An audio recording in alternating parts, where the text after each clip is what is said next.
Well, thank you very much. I will go ahead and get started. One thing I'm going to do is share a message in the chat window right now. So for the panelists, if anyone else joins after I just shared it, which I think someone did, if you could just reshare it to them, that will give you access to the interactive worksheet that I'm going to reference today. So you can use that worksheet today. You can use it outside, but I'm going to reference activities that are in there.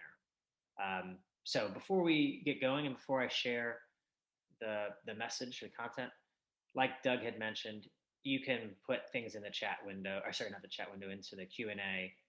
You can also use I think there's a raise hand reaction.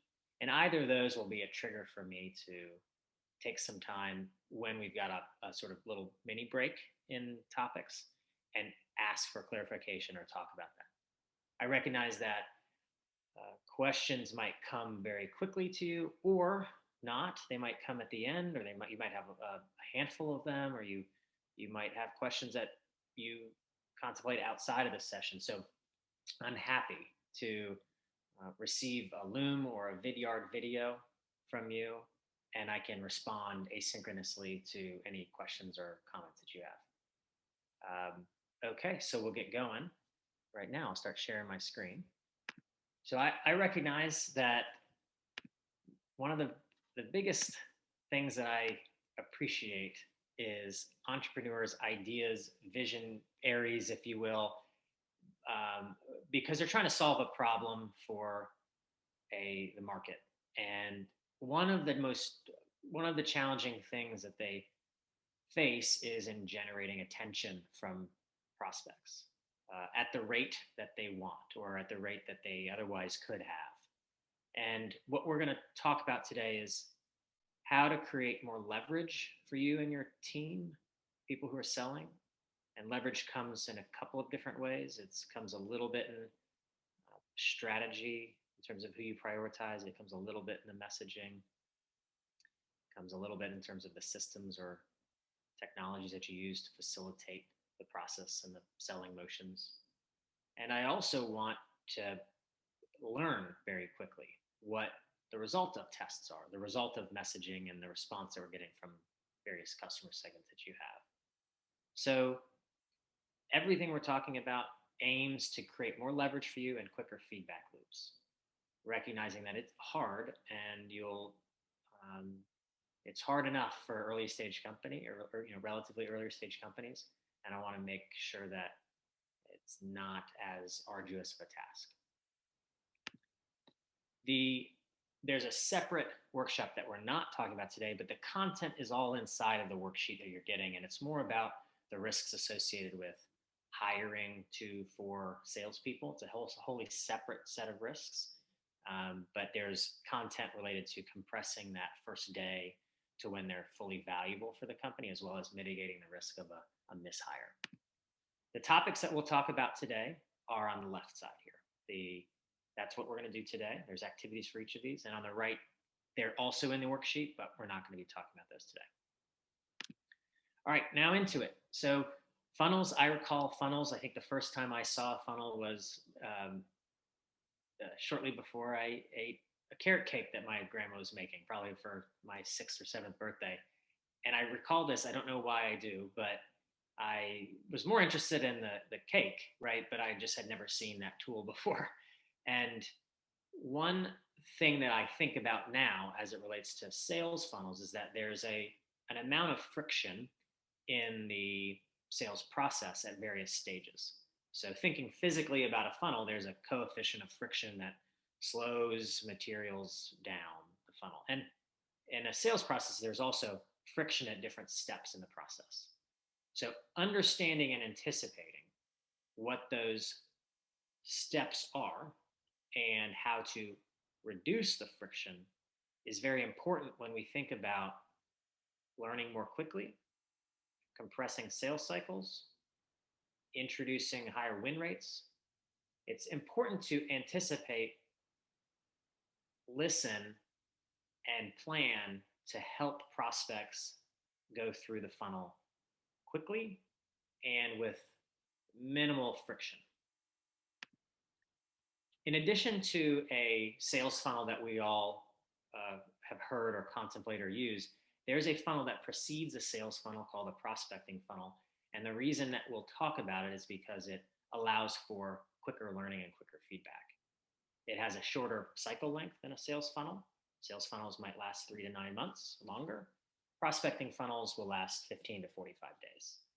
In addition to being shorter, you also put 30 to 40 times the number of prospects into the prospecting funnel than the sales funnel. The sales funnel only holds opportunities that you've created, whereas the prospecting funnel holds anyone that you're reaching out to.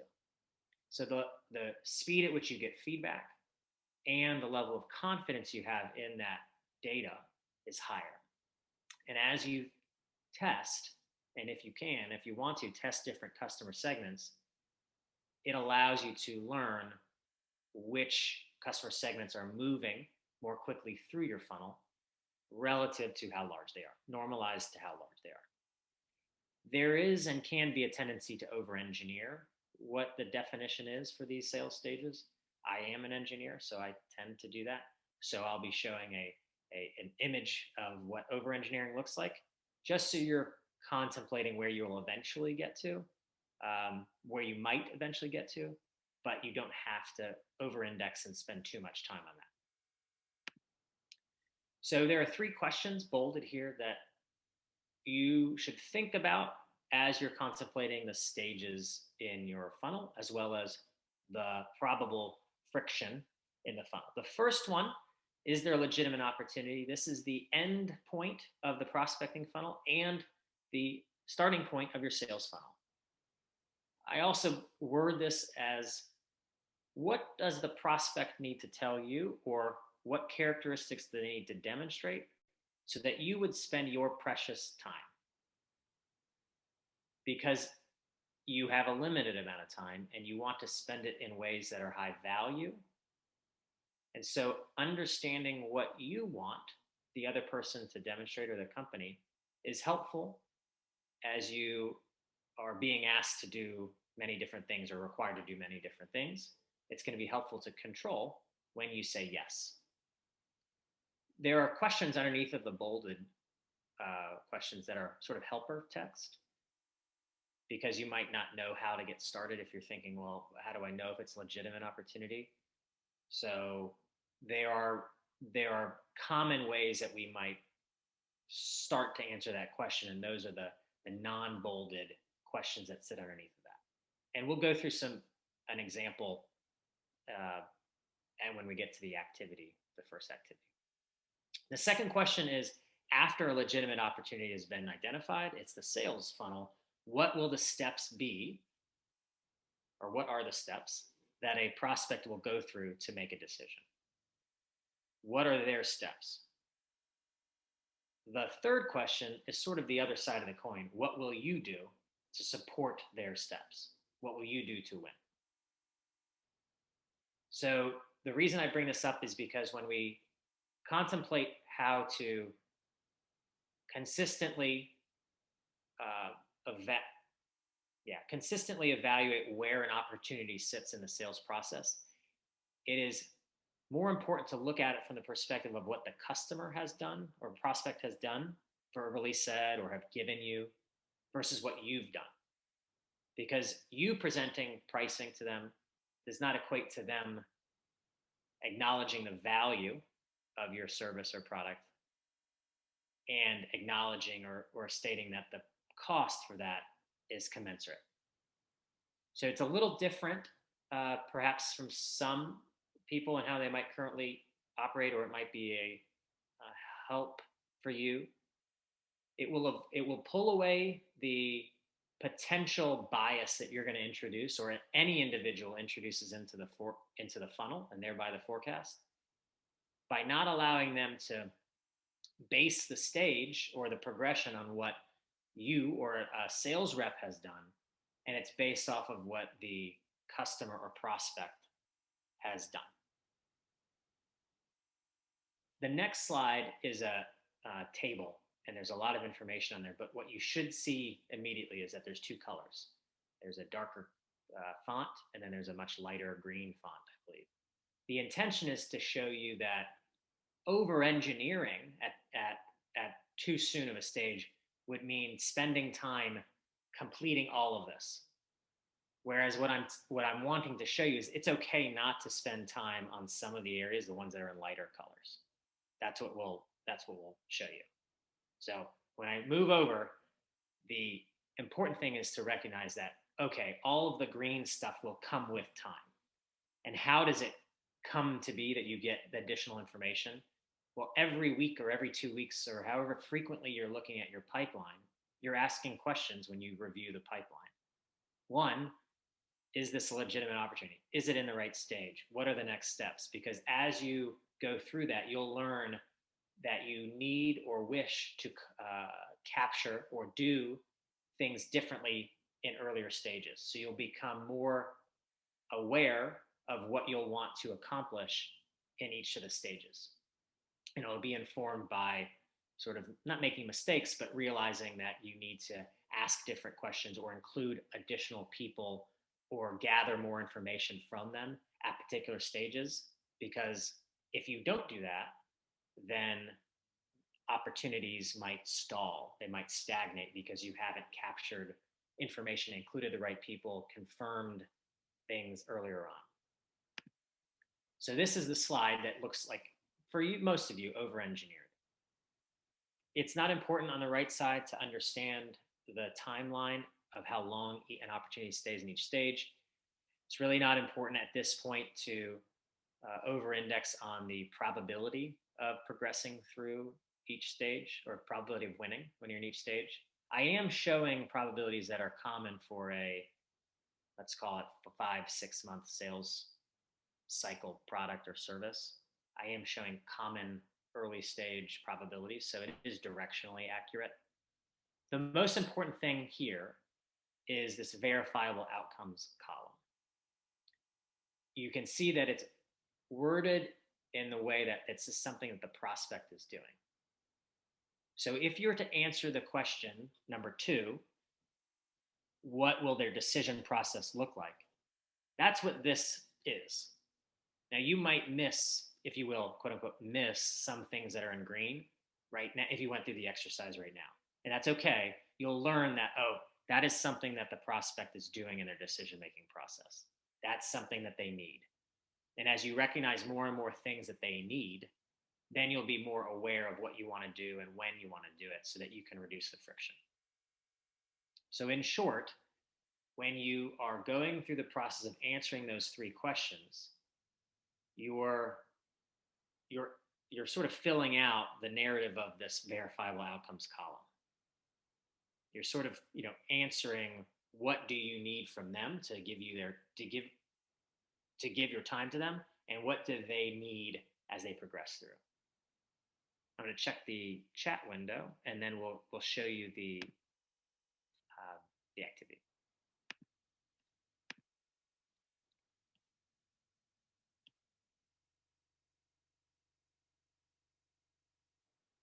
Got it. Okay.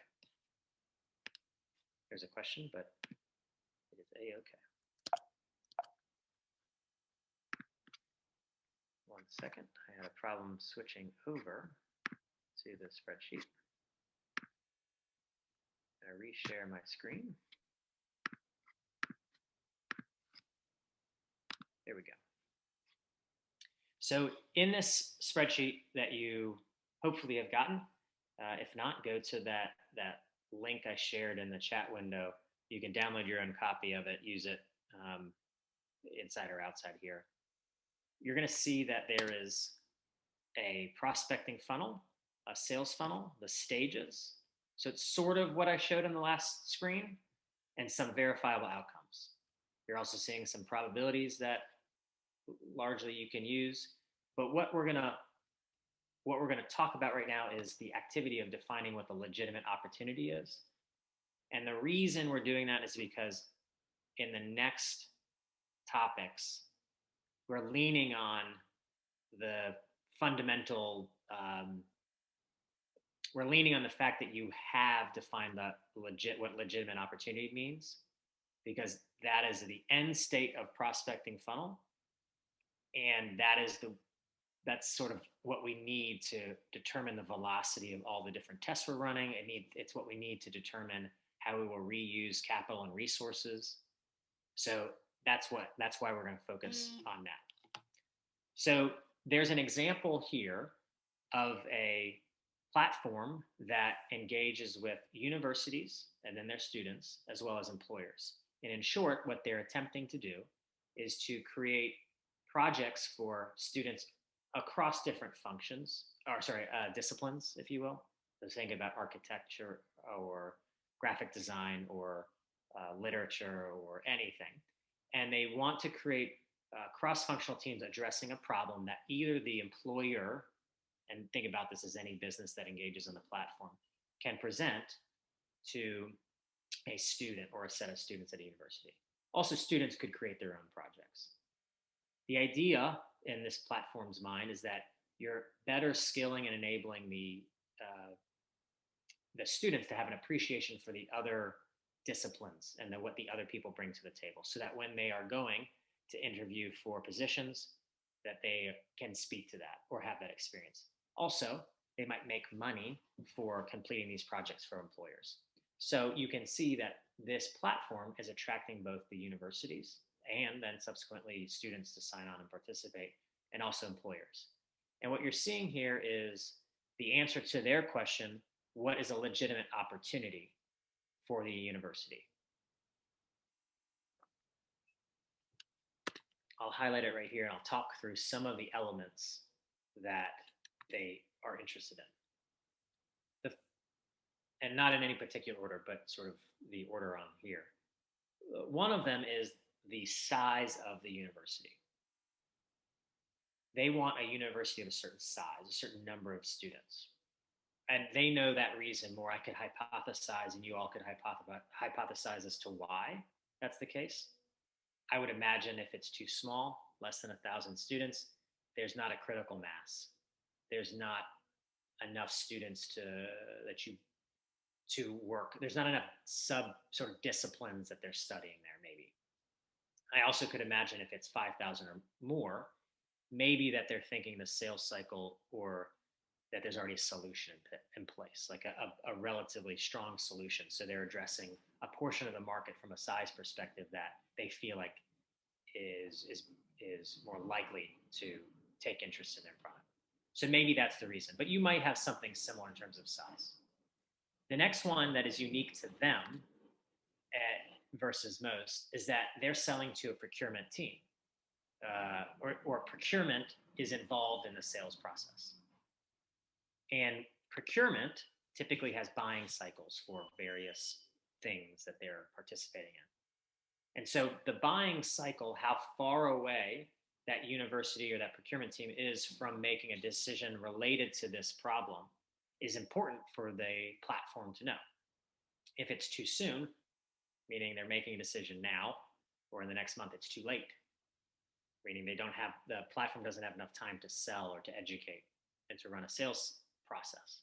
If it's too far away, it's too soon. It's premature.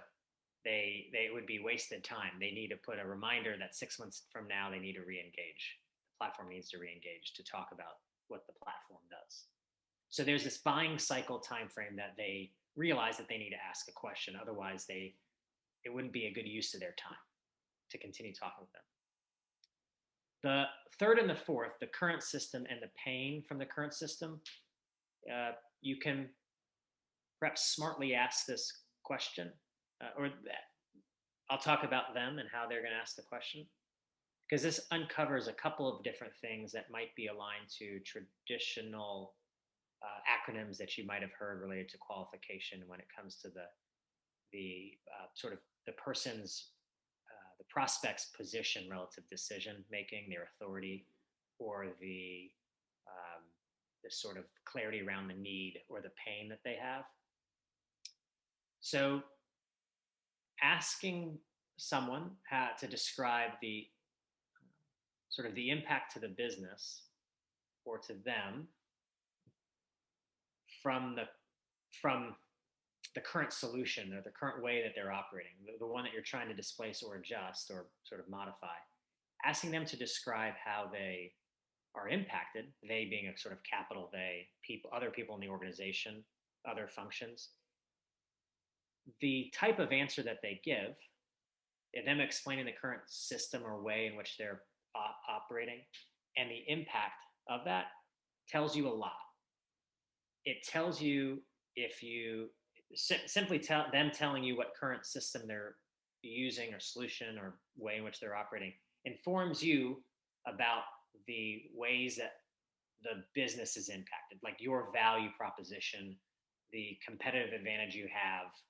It informs you what objections that might have. So you become much more aware of, you should become much more aware of how you would respond and to not preemptively, but be aware of the challenges that might come when you have other people introducing themselves into the sales process, other decision makers or other stakeholders. So you become more informed and more dangerous, if you will. The second thing when it comes to the impact to the business from the current system or solution, the degree to which they provide a sufficient, detailed, informed answer tells you if they are the right person that you would want to spend time with. Because if they are unable to present an informed perspective on how it impacts various people, stakeholders, departments, if that's what you're looking for, then you might opt to you might elect to want to communicate with other people in the organization that are closer to the pain or closer to the impact that can communicate that. It's as if you are perhaps spending too much, you might be spending too much time with a person that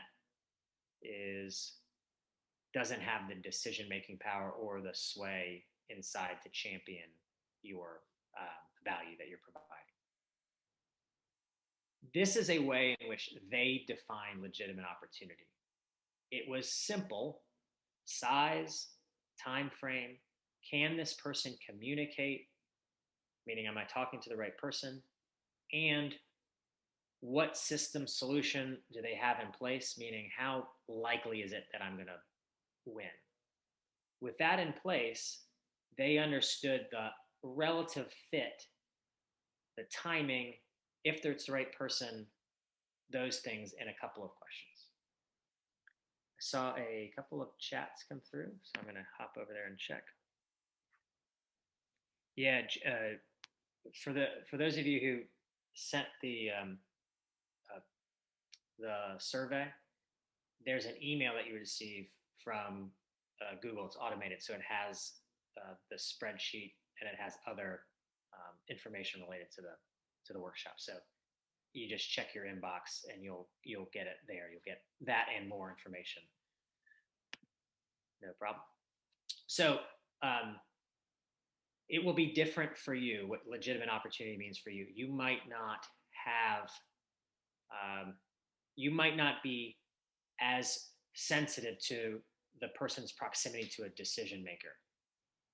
You might be in a situation where you are wanting to have more conversations with people, and so you're more open to that person being in a range of positions. You might have a very specific need that it's a binary yes no question, that if they're not using a certain system or if they don't have a certain size revenue or a certain number of students, that it's not going to work. The software company that I operate, we have a minimum of number of salespeople. It's 10 salespeople before they really see value in the paid version of the product. So I know that if anyone comes to me, it's a different conversation that I have with them. So while I might want, and while you might want to think that every inbound or conversation is a legitimate opportunity, what you're doing here is preemptively sort of controlling and guarding your time so that it's best spent where you think you have a legitimate chance, thereby carving and conserving time so that you can spend it elsewhere in the business or in prospecting.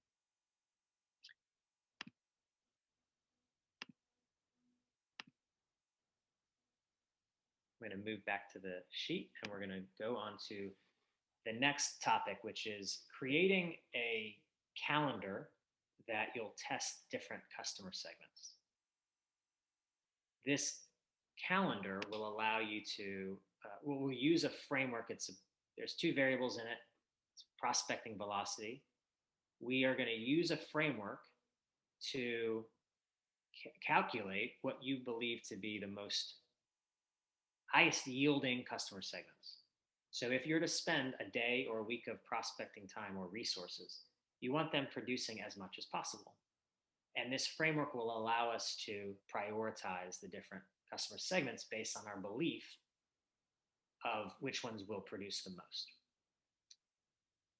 The side benefit of that is that you will have power and focus that over the course of 4 to 6 weeks, you're testing a particular customer segment, thereby allowing you to do two things. One, align your messaging more specifically to them, thereby increasing that rate of engagement, meaning a response from a message, like a prospecting message that's sent. A response is negative, neutral, or positive, but you'll maximize that response rate, the engagement rate, because you've got a little bit of focus on the customer segment and you're able to modify the message just a little bit to them so that it's more specific to them. Another element to this is that the objections that you hear or the questions or topics of conversation that come up in that particular customer segment will become clearer because you're focusing on one particular segment.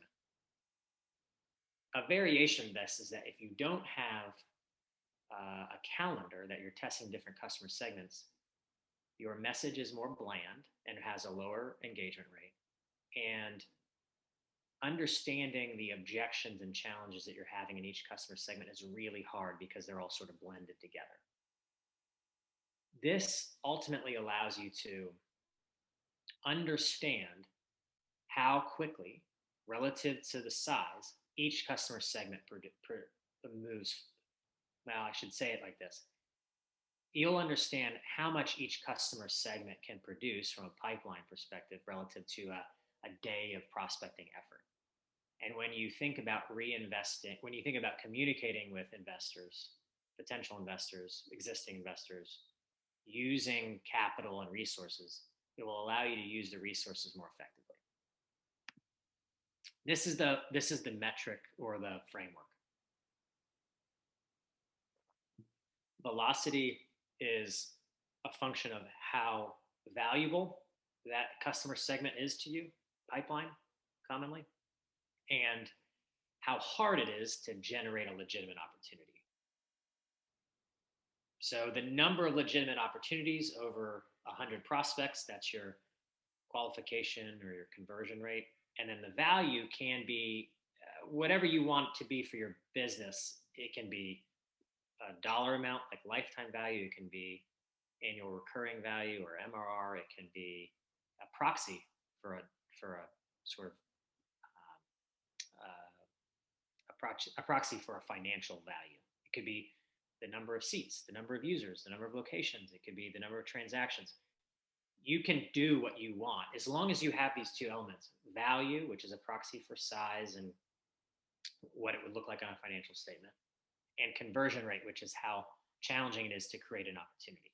When you contemplate these two things, you largely are able to help quickly prioritize the different customer segments you would want to sell into.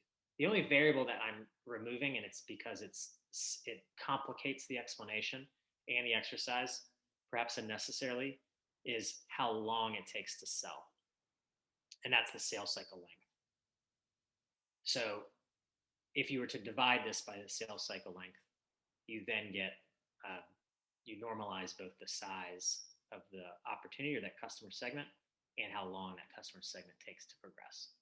I find that at the early stage, it's unnecessary and it complicates it. The activity, there's not 3 activities, but over the next 3 tabs here on the bottom, we're going to walk through them. So market segmentation, the first step is to identify the dependent variables that might drive a change in velocity, which is a change in value or the conversion rate. And this is an example of an agricultural tech company. They were date farmers from Kuwait. Now they're selling a hardware software water conservation product in not internationally as of yet. Sorry, not worldwide as of yet, but in their generally larger region, not just Kuwait. So the dependent variables that they determine might drive a change in velocity are the type of farm, so not just date farms, the geography, and then the number of trees. And they created some grouping in number of trees, less than 10,000, 10 to 50,000 trees, and 50,000 and greater. Those were the three dependent variables that they have. This might be very similar to you. Industry or company type that you're selling to, location, perhaps, size. I guess in the previous example of the platform, it would be, private versus publicly funded university. If it's science and technology oriented versus other, or not other, but like the type of sort of focus area. Maybe inside of the 1,000 to 5,000, there's bands of 1 to 2, 2 to, I don't know what the level of granularity they would want. How long the organization has been, how long the university has been around would be sort of a measure of their brand, but the ability to attract employers to connect on that platform. So there's a couple of different ways that you might think about your prospects and how it might drive a change in the size or the speed, or sorry, size or the conversion rate.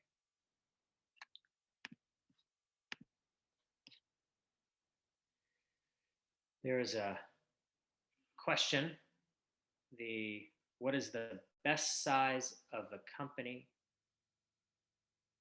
or sale price, I think the average sale, for this doc or this approach to be valuable? That's what I'm interpreting the question as.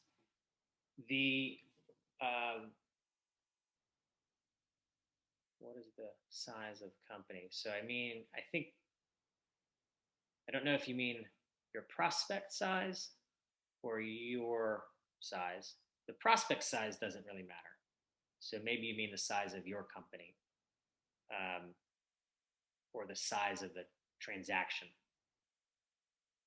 My belief is that if you are spending half of your time, okay, so no, the size of the transaction of the prospect. The size of the transaction or prospect is not a factor when it comes to this. They can be a $5 billion company or a $5 million company. I've applied this through our engagements for anyone. The value is in this approach is determining what the company velocity, the prospecting velocity will be, and it would be different, but it doesn't matter how large they are. So maybe you have a question for me outside of this. I don't know exactly what you mean by the smaller sales, so maybe you can perhaps at the end ask the specific question. I can give you the answer there. But my answer generally is that this approach works if you are selling a product that is $500 or more on an annual basis, and it doesn't really matter how large the company is that you're selling to. This approach works whether it's in B2B or B2C in digital ads. Commonly, I speak about B2B businesses, but this approach would work the same for the other ones. The next step in the process is to create market segments that you'd like to test. So you're going to create combinations of the options that you had before. You might decide to test only liberal arts universities with less than 2,500 students. You might look to do universities on the East Coast. Whatever your desired test that you want to run, you can list them all out here. So you can list many out here, 5, 10, 15, 20. It doesn't mean you have to test all of them. We're going to determine what the velocity, the likely velocity will be for each one of them. Then they'll prioritize them, and then you'll figure out which ones you'll actually test. But the first step is to figure out what's your wish list of tests that you would like to run. What I would advocate is that you don't define the market segment so narrowly. Make sure that the market segment has 200, 400, or 500 prospects inside of that market segment. That would allow you to do a test that you're working off of a subset, maybe a 20% or 10% of that total addressable market in that customer segment. You'll run a test, and then you'll have enough to go back into and prospect. Because if you exhaust the customer segment, if you narrowly define it to be 30 customers, that potential customers that are in that market segment, you're going to run a very small test over the course of 2 weeks, and then you have no opportunity to go back into. So you want to keep the pool of prospects that live inside of each of these market segments large enough, again, 2, 3, 4, 500 or more, so that you can run a test against a subset, and then you've got enough to go back into and prospect more completely. The 2 steps that you'll go through are the ones that are in blue font right here. Anytime you see blue font throughout this sheet, you can know that that's an input. You can edit those.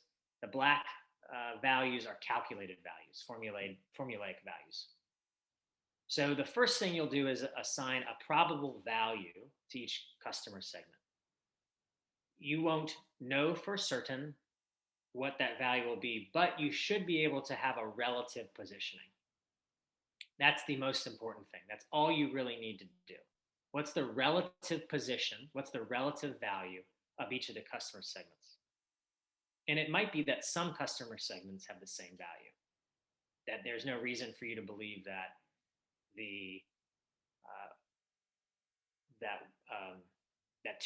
I'll just say it, 2 customer segments might not be, it's okay if they have the same value. That's fine. The next step is that you're going to assign a conversion rate. What do you believe to be the relative conversion rate? And again, you're establishing a baseline of 5% for a particular industry or customer segment, I should say.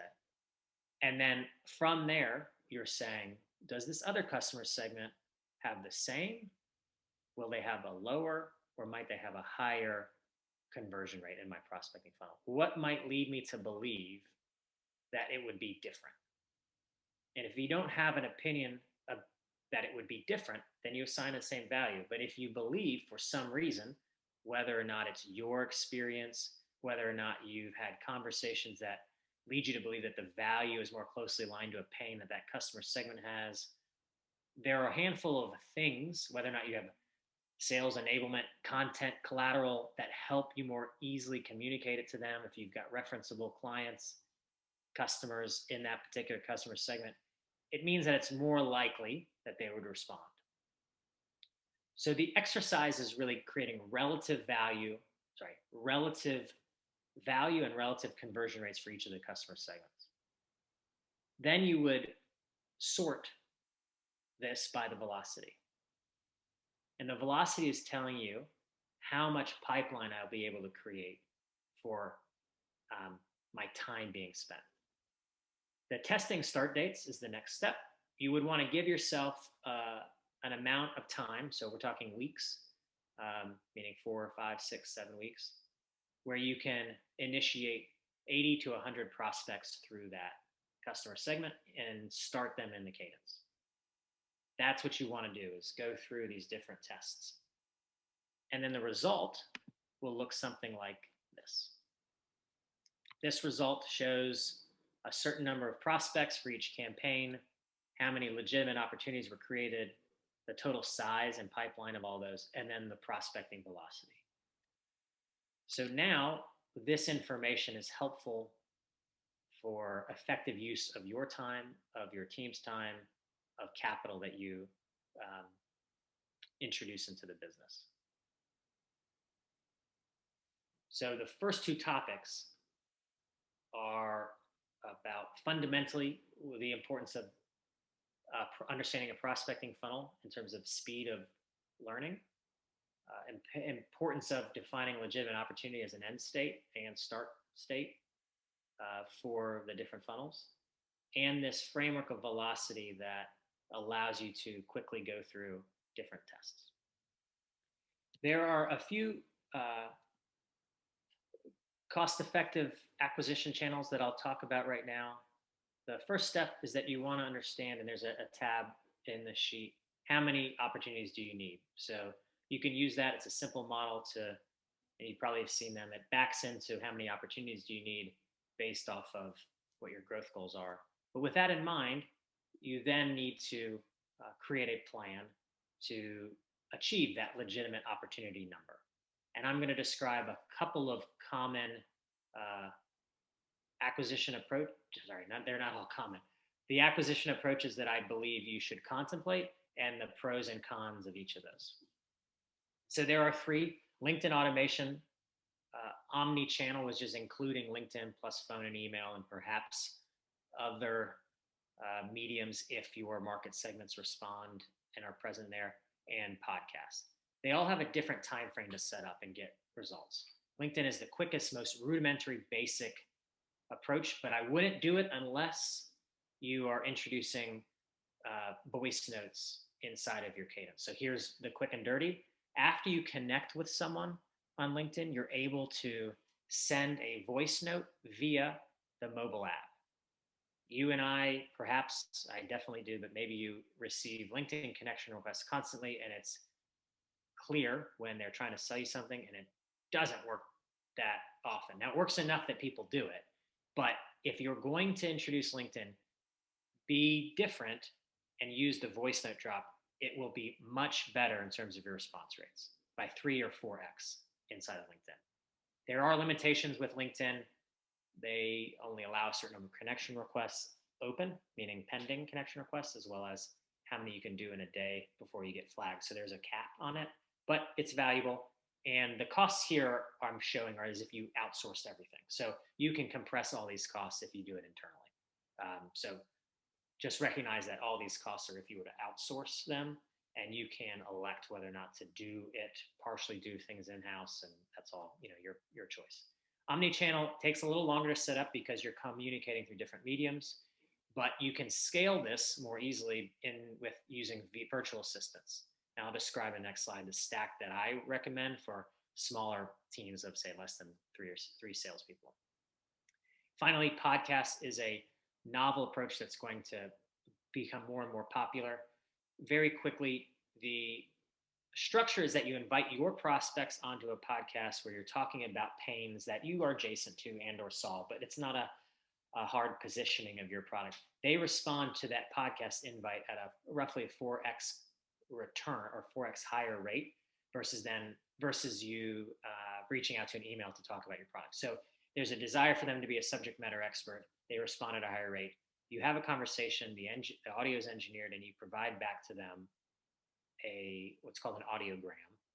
And that is a 15-second static image with audio overlay that they then promote on their social networks because they want to be seen. That's the reason they said yes in the first place. You get an asset to then use in prospecting. You also can access all the likes and comments that that post that they make has.